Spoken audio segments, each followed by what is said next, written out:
Assalamualaikum warahmatullahi wabarakatuh. Di video ini saya akan mempresentasikan laporan akhir yang mengutip jurnal internasional yang berjudul Implementation of Artificial Intelligence-Based Clinical Decision Support to Reduce Hospital Readmission at a Regional Hospital atau implementasi dukungan keputusan klinis berbasis kecerdasan buatan untuk mengurangi rawat inap ulang di rumah sakit regional. Video ini saya buat untuk ujian akhir semester mata kuliah kecerdasan buatan. Sebelum masuk ke penjelasannya, saya akan memperkenalkan diri saya terlebih dahulu. Perkenalkan, nama saya Rizky Andrian dengan NIM 221108-2014. Saya berasal dari kelas TRPL 2D, jurusan Teknologi Informasi, Program Studi Teknologi Rekayasa Perangkat Lunak, Politeknik Negeri Padang. Selanjutnya, kita mulai dari pendahuluan terlebih dahulu.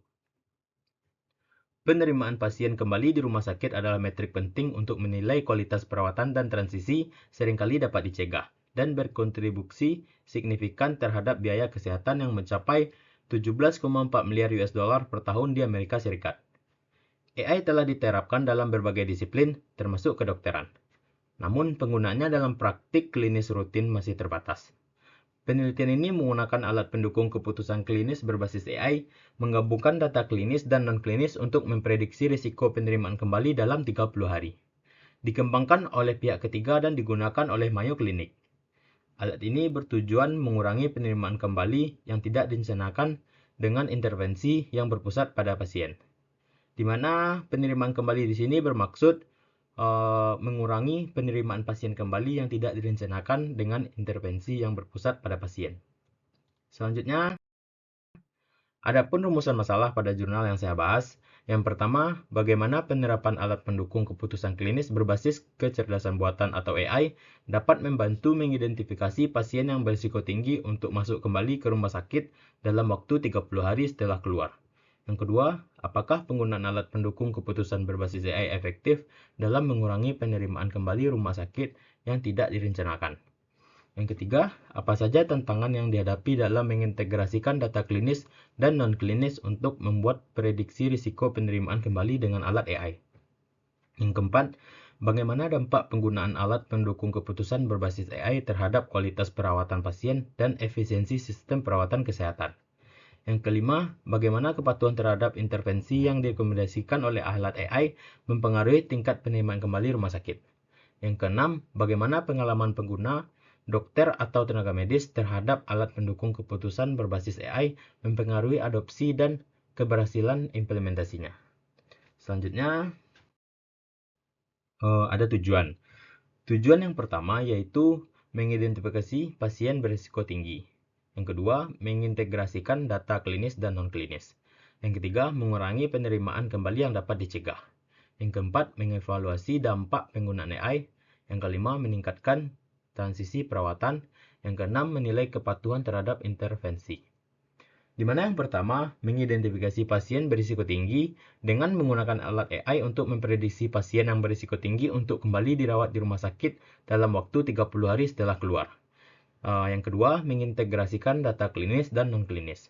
Dengan menggabungkan berbagai jenis data, termasuk kode diagnostik, tanda-tanda vital, hasil laboratorium, obat-obatan, daftar masalah, klaim dan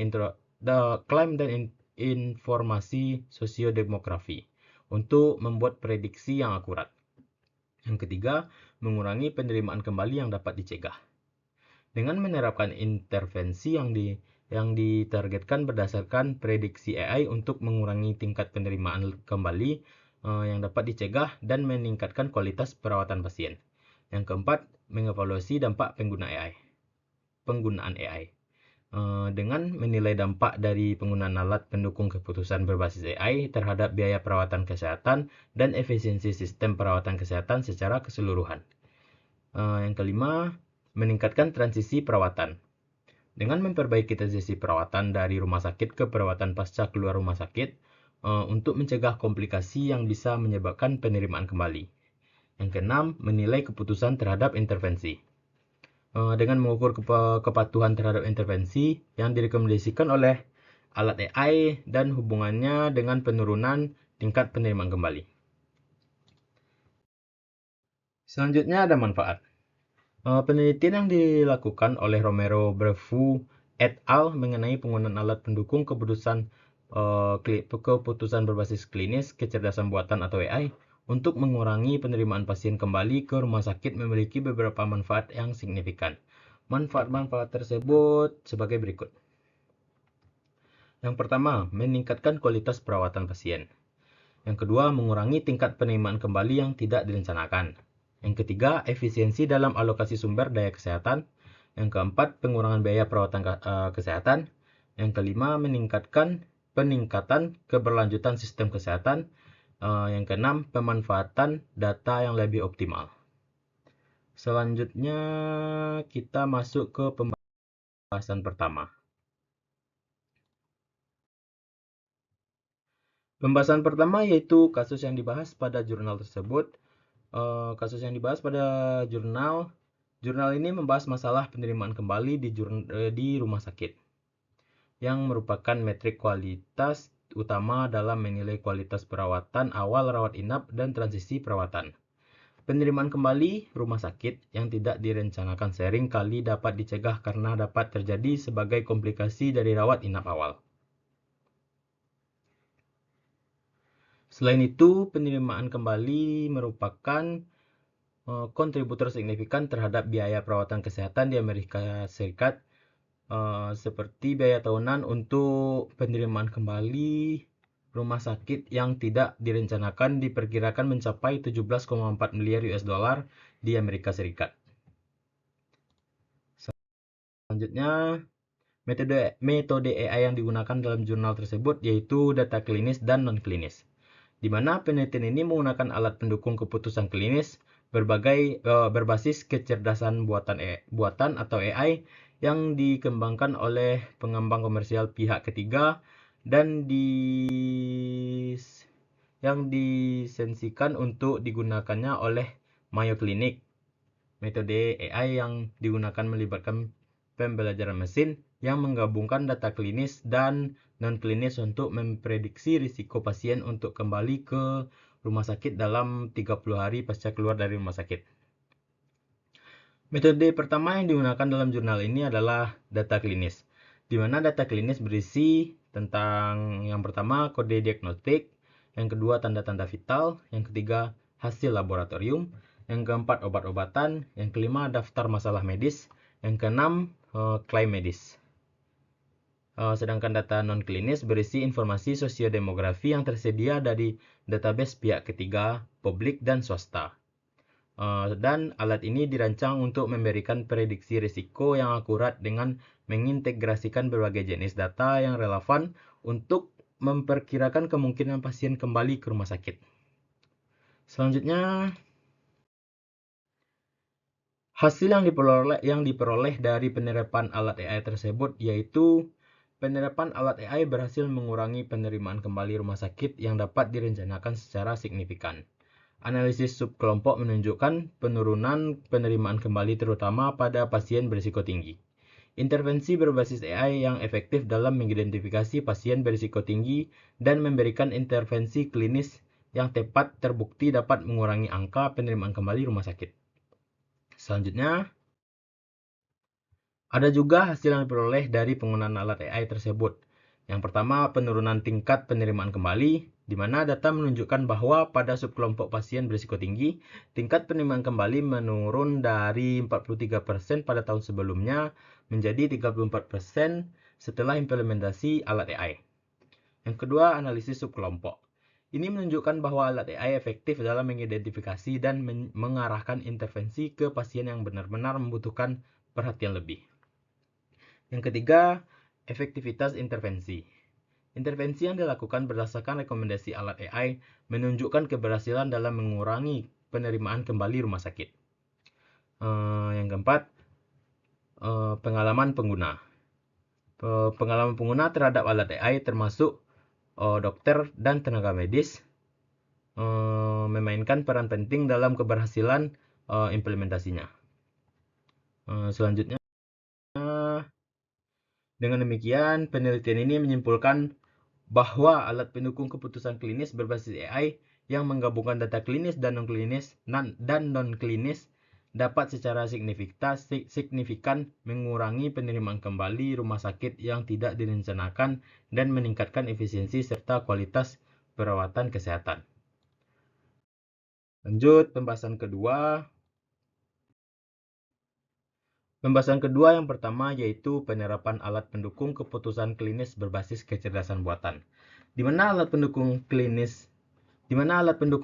keputusan klinis berbasis kecerdasan buatan atau AI yang diterapkan dalam penelitian ini menggunakan data klinis dan non-klinis untuk memprediksi risiko pasien masuk kembali ke rumah sakit dalam waktu 30 hari. Data klinis yang digunakan meliputi kode diagnostis, tanda-tanda vital, perintah dan hasil laboratorium, obat-obatan, daftar masalah, dan klaim. Data non-klinis mencakup informasi dan klaim. Data klinis mencakup informasi sosiodemografi yang tersedia. Penggunaan alat ini terbukti efektif dalam mengidentifikasi pasien berisiko tinggi untuk masuk kembali ke rumah sakit. Selanjutnya yang kedua, efektivitas alat AI dalam mengurangi penerimaan kembali rumah sakit. Hasil penelitian menunjukkan bahwa alat AI berhasil mengurangi tingkat penerimaan kembali rumah sakit. Analisis subkelompok pasien yang berisiko tinggi menunjukkan penurunan tingkat penerimaan kembali sebesar 34% pada periode pasca implementasi, dibandingkan dengan 43% pada periode yang sama tahun sebelumnya. Hal ini menunjukkan bahwa alat AI efektif dalam mengidentifikasi pasien yang berisiko tinggi dan membantu mengurangi tingkat penerimaan kembali melalui intervensi yang ditargetkan. Selanjutnya, yang ketiga, tantangan dalam integrasi data klinis dan non-klinis. Salah satu tantangan utama dalam penerapan alat AI ini adalah integrasi data klinis dan non-klinis untuk membuat prediksi yang akurat. Data yang digunakan harus dikumpulkan dari berbagai sumber dan diproses secara real-time untuk memberikan rekomendasi yang relevan. Selain itu, tantangan teknis dan operasional juga muncul dalam memastikan bahwa data yang digunakan selalu up-to-date dan akurat, serta dalam memastikan bahwa rekomendasi yang diberikan oleh alat AI dapat diintegrasikan dengan alur kerja klinis. Selanjutnya yang keempat, dampak penggunaan alat AI terhadap kualitas perawatan pasien. Penggunaan alat pendukung keputusan berbasis AI memiliki dampak positif terhadap kualitas perawatan pasien. Dengan mengurangi tingkat penerimaan kembali rumah sakit, alat ini membantu meningkatkan efisiensi sistem perawatan kesehatan dan kualitas hidup pasien. Selain itu, intervensi yang ditargetkan pada pasien berisiko tinggi juga membantu dalam mengalokasikan sumber daya dengan lebih efektif sehingga perawatan yang diberikan lebih tepat sasaran dan efisien. Selanjutnya yang kelima, kepatuhan terhadap intervensi yang direkomendasikan oleh alat AI. Penelitian ini menemukan bahwa kepatuhan terhadap intervensi yang direkomendasikan oleh alat AI memainkan peran penting dalam keberhasilan pengurangan tingkat penerimaan kembali rumah sakit. Pasien yang mengikuti intervensi yang direkomendasikan oleh alat AI menunjukkan penurunan yang signifikan dalam tingkat penerimaan kembali. Hal ini menunjukkan pentingnya kepatuhan terhadap rekomendasi AI untuk mencapai hasil yang diinginkan. Selanjutnya, pengalaman pengguna terhadap alat pendukung keputusan berbasis AI. Pengalaman pengguna termasuk dokter dan tenaga medis sangat mempengaruhi adopsi dan keberhasilan implementasi alat AI. Persepsi positif dan kemudahan penggunaan alat AI dapat meningkatkan tingkat adopsi dan kepatuhan terhadap rekomendasi yang diberikan. Oleh karena itu, pelatihan dan dukungan yang memadai bagi pengguna sangat penting untuk memastikan bahwa alat AI dapat digunakan secara efektif dalam praktik klinis sehari-hari. Selanjutnya, baiklah, hanya itu yang dapat saya sampaikan. Kesimpulan yang dapat saya ambil dari jurnal tersebut yaitu penelitian ini menunjukkan bahwa penerapan dukungan keputusan klinis berbasis kecerdasan buatan atau CDS efektif dalam mengurangi penerimaan kembali rumah sakit. Dari yang awalnya 2.460 rawat inap yang dinilai 611 pasien berisiko tinggi diidentifikasi dengan sensitivitas 65% dan spesifisitas 89%. Dalam 6 bulan, tingkat penerimaan kembali menurun dari 11,4% menjadi 8,1%, menunjukkan penurunan relatif 25%. Terutama pada subkelompok berisiko tinggi, intervensi berbasis AI efektif dalam mengurangi angka penerimaan kembali.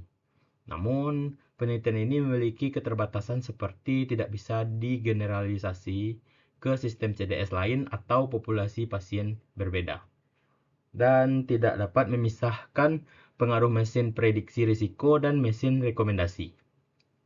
Meskipun demikian, integrasi analisis prediktif dengan intervensi berbasis tim multidisiplin menunjukkan pendekatan yang efektif dalam mengurangi angka penerimaan kembali rumah sakit.